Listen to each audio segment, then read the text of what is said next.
ধ্বনি কয় প্রকার? 4 প্রকার। কিভাবে? বাংলা গ্রামারের প্রকারভেদ করলাম, এতক্ষণে 4 ভাগে ভাগ করলাম। শব্দতত্ত্ব, ধ্বনিতত্ত্ব, শব্দতত্ত্ব, বাক্যতত্ত্ব, অর্থতত্ত্ব, 4 ভাগে ভাগ করলাম। ধ্বনি কয় প্রকার? 2 প্রকার। স্বরধ্বনি, ব্যঞ্জন ধ্বনি। কয় প্রকার? কয় প্রকার? কি কি? স্বরধ্বনি আর হচ্ছে ব্যঞ্জন ধ্বনি। তাহলে স্বরধ্বনি কাকে বলে আমরা লিখবো। হ্যাঁ, স্বরধ্বনি লেখো। স্বরধ্বনি, স্বরধ্বনি কাকে বলে? যে ধ্বনি উচ্চারণের সময় ফুসফুস তাড়িত শব্দ মুখ বিবরের কোথাও বাধাপ্রাপ্ত হয় না, তাকে হচ্ছে কি বলি? স্বরধ্বনি বলি। তাহলে যে ধ্বনি লেখো, যে ধ্বনি উচ্চারণের সময়, উচ্চারণের দ্রুত লিখছে, একটু লেখা খারাপ হতে পারে, সময় ফুসফুস তাড়িত বাতাস,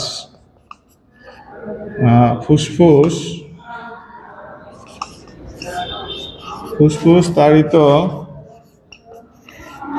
বাতাস মুখ বিবরের বা বাকযন্ত্রের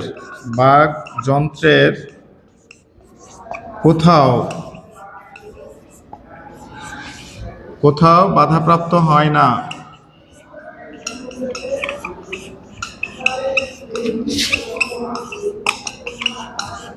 না, তাকে কি বলবো? স্বরধ্বনি বলে। স্বরধ্বনি বলে। হ্যাঁ, যেমন অ, আ, ই ইত্যাদি। ঠিক আছে? তো হয় না, তাকে আমরা স্বরধ্বনি বলছি। ওকে, স্বরধ্বনি কয়টা? 11টা। কয়টা স্বরধ্বনি? কয়টা? 11টা। কি কি? অ, আ, ই দীর্ঘ ই,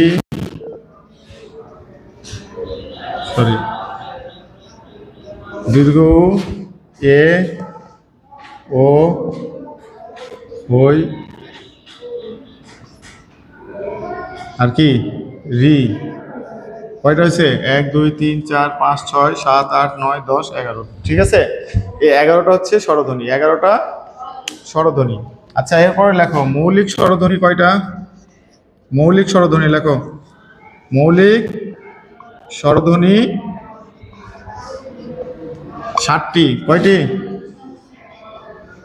এগুলো কিন্তু পরীক্ষায় আসবে। ঠিক আছে, যেমন হচ্ছে অ, আ, ই, উ, এ, ও, আর আরেকটা আছে যেটা হচ্ছে আমাদের বাংলা ব্যাকরণে নাই।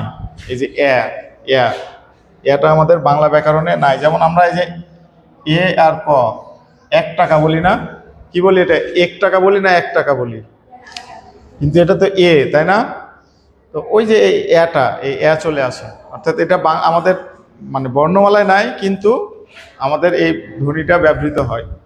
এই 7টা হচ্ছে মৌলিক স্বরধ্বনি। 7টা মৌলিক স্বরধ্বনি। ঠিক আছে?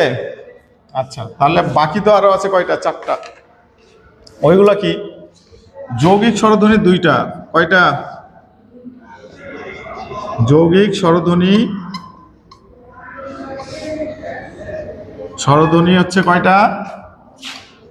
2টি। কি কি? এই যে এই 2টা হচ্ছে যৌগিক স্বরধ্বনি। একটা হচ্ছে ওই, ও। ঠিক আছে,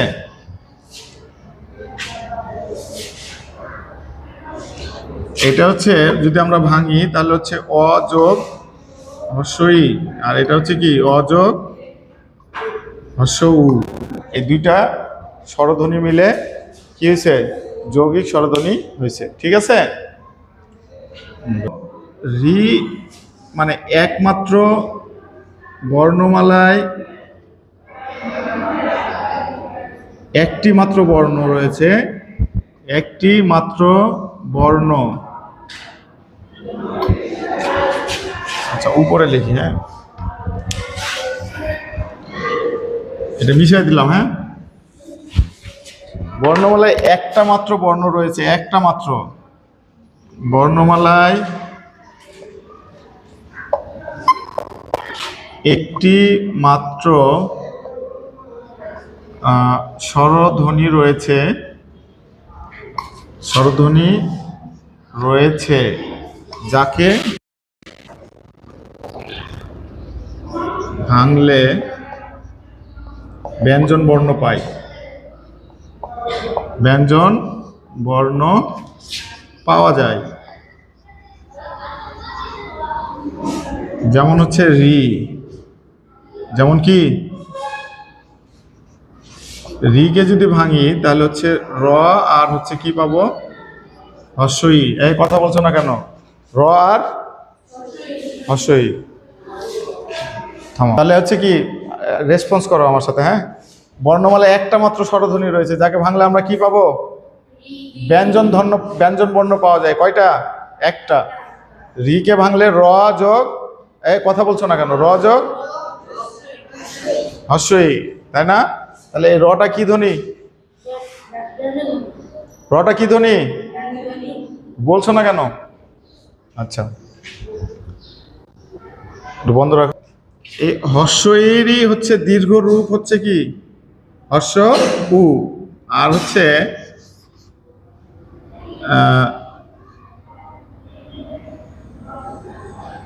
সরি, হস্যইরই হচ্ছে দীর্ঘ রূপ। এই যে সরি, হস্যইর দীর্ঘ রূপ হচ্ছে কি দীর্ঘ ই, আর হচ্ছে হর্ষ উর দীর্ঘ রূপ হচ্ছে দীর্ঘ উ, তাই না? তাহলে এইটা মূলত এই বর্ণ দুটা মূলত হচ্ছে কি, এই বর্ণ দুইটা আলাদা কোনো বর্ণ নয়, হর্ষইরই হচ্ছে দীর্ঘ রূপ। তাহলে দেখো আমরা এখানে পাইলাম হচ্ছে কয়টা, দেখো তো 7টা, আর দুইটা কয়টা হইল, 9টা, ঠিক আছে। আর এইখানে হচ্ছে দুইটা দীর্ঘ রূপ হচ্ছে কয়টার, দীর্ঘ রূপ যুক্ত বর্ণ হচ্ছে দুইটা, মানে দুইটি, একটা হচ্ছে দীর্ঘ ই আর একটা হচ্ছে দীর্ঘ উ, তাই না? আর ওই যে ব্যঞ্জন বর্ণ যুক্ত হচ্ছে একটা, ব্যঞ্জন বর্ণ যুক্ত কয়টা, ব্যঞ্জন বর্ণ যুক্ত হচ্ছে একটা, দিয়ে হচ্ছে কয়টা হচ্ছে টোটাল, এখানে হচ্ছে 1 2 3 আর 2 হচ্ছে 5, 5 7 কত, 12, 12টা হয়ে যাচ্ছে না? কিন্তু ব্যঞ্জন বর্ণ কয়টা, সরি স্বরবর্ণ কয়টা, এটা তোমাকে তো বন্ধ করতে বলছি। স্বরবর্ণ কয়টা, 11টা, কিন্তু এখানে 12টা পাই যাচ্ছে, মানে এই যে এখানে এটা বেশি আছে, এটা কি আছে, বেশি আছে। এটা আমাদের ভাষায় ব্যবহৃত হয় কিন্তু বর্ণমালায় নাই, বর্ণমালায় নাই। বুঝা গেল? এই এত পণ্ডিত হয়ে গেছো কেন? লেখার জন্য তো সময় দিব নাকি? তাহলে বুঝা গেছে?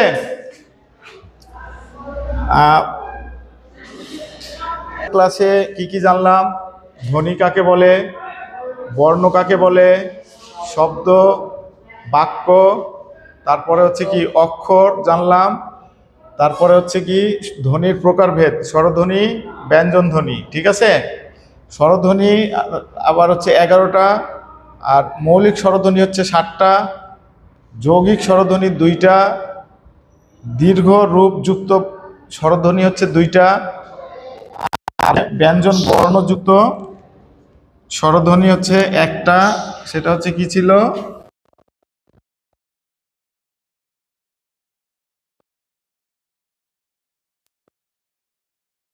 টোটাল হচ্ছে 12টা স্বরধ্বনি, তার মধ্যে একটা হচ্ছে আমাদের বর্ণমালায় নাই, ঠিক আছে।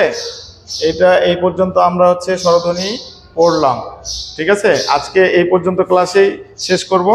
তার আগে একটু ব্যঞ্জন ধ্বনির খালি জাস্ট সংজ্ঞাটা বলে দিই।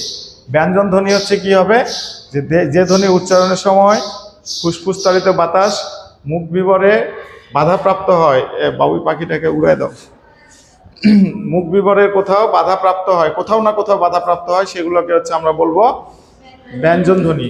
আগামী ক্লাসে আমরা ব্যঞ্জন ধ্বনি নিয়ে বিস্তৃত আলোচনা করব, ঠিক আছে। এ পর্যন্ত সবাই ভালো থাকো, সুস্থ থাকো, আল্লাহ হাফেজ।